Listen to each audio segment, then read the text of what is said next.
Okay.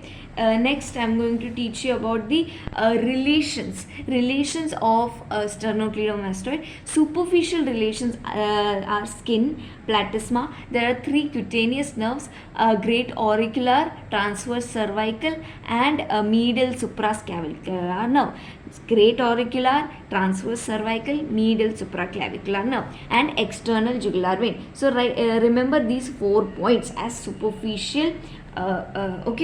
Superficial relations to sternocleidomastoid: skin, platysma, three cutaneous nerves, that is great auricular, transverse cervical, and then medial supraclavicular and external jugular vein. Now deep relations, you remember it like this: muscles, arteries, veins, and nerves. So what all are the muscles, arteries, veins, and the nerves? They are lying deep to sternocleidomastoid. So the muscles are posterior belly of omohyoid, strap muscles, which is sternohyoid, sternothyroid, and posterior, which I have not written, I have only written this posterior, not posterior, strap muscle, sternohyoid, sternothyroid, posterior thyrohyoid also there, and posterior belly of omohyoid.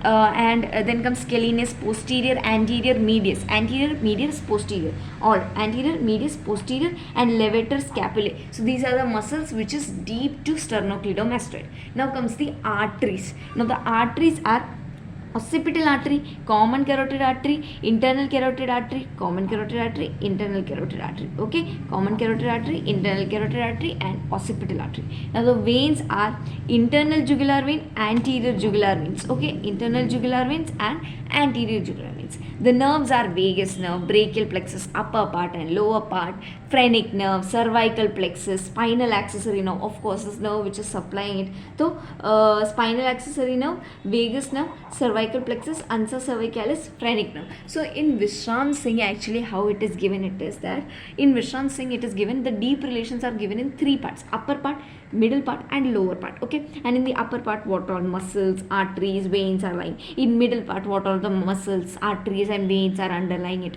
And then in the third part, what are the muscles? And so in each part it is given. So you won't be able to remember all the parts during the exam, right?